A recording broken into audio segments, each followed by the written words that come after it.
right, what's going on, Sooner Nation? So, obviously, with the hires of Nate Dreiling and Wes Goodwin, Oklahoma fans have been wondering, when are they going to get their feet wet? When are these linebacker coaches going to get out there? And quite frankly, a lot of people have high expectations for Wes Goodwin for what he kind of was able to do at Clemson, even without Brent Venables. But when were they going to get out there, start offering kids, and maybe land some guys on the recruiting trail? Well, they didn't land anybody yet for that linebacker room, but Nate Dreiling threw an offer out to a linebacker that, if you're not paying attention to him right now, you need to start buying your stock, because let me tell you, this kid is an absolute freak on the field, and someone where if you got him here at Oklahoma, every Oklahoma fan would definitely be excited with his athletic abilities. So, as always, I want to hear from y'all. Make sure you guys join the discussion. Jump down in the comments below.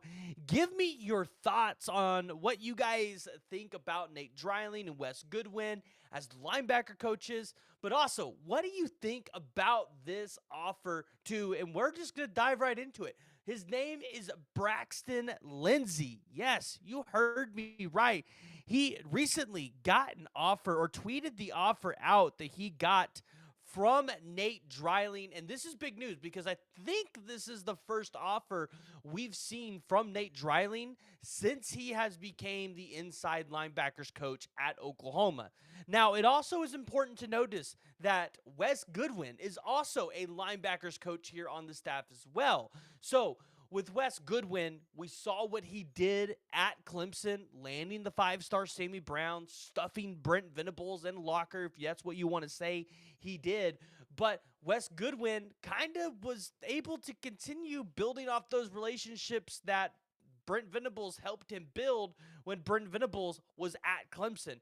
So you kind of have to wonder, right? At some point or another, if you bring these guys over from Clemson, the relationships should hopefully one day win out, and Oklahoma lands one of these five-star linebackers or five-star interior defensive linemen, not named David Stone. But Braxton Lindsay is just one of the latest offers from Oklahoma that a lot of Oklahoma fans, you've got to be paying attention to him. You've got to understand here that Braxton Lindsay is an absolute freak. This is a guy that is going to be an absolute dynamo athlete for anybody across college football that might land his services.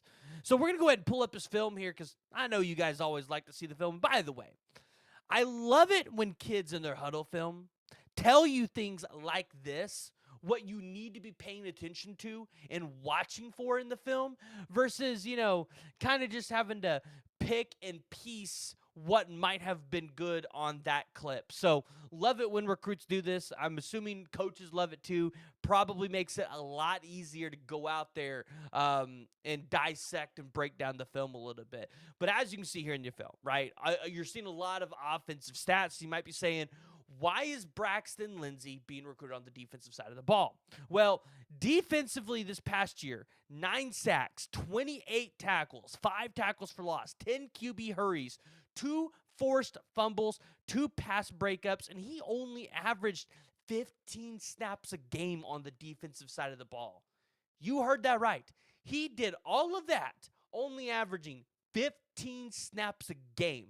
Now, on the offensive side of the ball, you see him with 62 catches, 1,139 receiving yards, and 14 touchdowns. Now, as far as it goes for Braxton Lindsay and being able to tell whether or not, is he a guy that could play wide receiver at the D1 level, he's 6'3", 220 pounds. So I guess you can't ever rule that out either. If he came to Oklahoma, maybe this is another type of Jacoby Johnson situation where he's just that kind of athlete that you want to get on campus and kind of see where he can go from there. Or maybe he plays in multiple packages on the offensive side and the defensive side of the ball. But having that frame and that size in the linebacker room would be absolutely tremendous. And let me tell you, he's got 23 offers from teams across the country. So Nate Dreiling in Oklahoma getting into this recruitment, I think, is extremely important. Right now, he's not ranked in the composite rankings.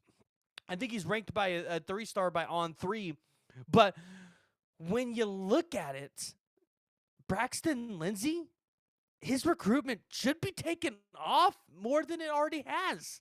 I mean, he's got Power 4 offers from Big 12 schools, and I think he's got an ACC school in there. Now he's got some SEC schools looking at him. But Braxton Lindsay is a guy that obviously you see other teams wanting him, so why would Oklahoma not want him? Now, he does have an unofficial visit currently scheduled, or no, he was at Oklahoma for an unofficial visit on April 6th, 2024. He took one to Nebraska on November 23rd of 2024. Obviously, a kid being out of Arkansas, everybody is always going to ask the question, land a guy out of the state of Arkansas? Like, is that realistically possible? Because the Arkansas Razorbacks have kind of done a really good job over the past 20 years dominating that state. But over the past couple of years, you've seen Oklahoma have success dipping into that state and pulling some of their better talent out. Now, obviously, he's got offers from Arkansas State as well. So you'd have to wonder, right? Can a team like Arkansas State or Arkansas potentially keep the kid closer to home? We'll have to find that out as we dig more into his recruitment. Maybe we will try to get him on if he is willing to come on the podcast and divulge a little bit more into his recruitment with us. But on that note, like kind of looking at linebacker recruiting for Oklahoma, I think this is a year where you got to take 3 guys in this class, at least 3. And with Braxton Lindsay kind of being one of those guys where I think he could be a really good project dude for you, a guy that maybe, like I said, could play multiple sides of the ball. You kind of want to know, okay, well, who else is Oklahoma looking at? Obviously, we've talked about DJ Ackerson out of Putnam City here, Putnam City in Oklahoma City. And then you've also got guys like Tank Keene out of Port Arthur, Texas, where it feels like maybe it's cooled a little bit with Oklahoma. But you see guys like Storm Miller kind of getting a lot of attention from OU on social media. Another guy that Oklahoma recently offered is, I believe it's Isaiah Williams out of Tervis, Florida, 6'1.5", 215 pounds. Anthony Davis Jr. out of Grayson High School in Loganville, Georgia. Absolutely love him and his teammate, Tyler Atkinson, at the linebacker position. 2 great prospects, and if you could end up double dipping out of that school, that would be tremendous. Obviously, somebody that I think Oklahoma's in a decent position for is a guy like Ja'Cory Smith out of Little Rock, Arkansas, former teammates with Omarion Robinson. But I don't think it's 100% set in stone that he's going to end up here because his teammates here. I think that's been kind of the going notion, but I don't think it's 100% true. So Ja'Cory Smith's recruitment still wide open, and I think he could end up in Oklahoma's class, but it's wide open. Then you look at a guy like Sincere Johnson out of Cleveland, Ohio, who was just recently on campus for Oklahoma's junior day, right? For Oklahoma to go out there and get a guy of his stature who is 6'3", 225 pounds, 28-plus total offers, got Ohio State and Alabama in there. USC's trying to go after him as well. That would be a big-time pickup for the Oklahoma Sooners. So linebacker recruiting is going to be very interesting if you're an Oklahoma fan and you're following along and you're wanting to see what they take. Because, again, 3 guys, I think, is a must. 4 guys, definitely a possibility in that linebacker room. So I want to hear from y'all. Let me know what you guys think about the recent offer to Braxton Lindsay. If you guys are new to the channel, make sure you guys hit that like, hit that subscribe button. Join the discussion below. Give me your thoughts.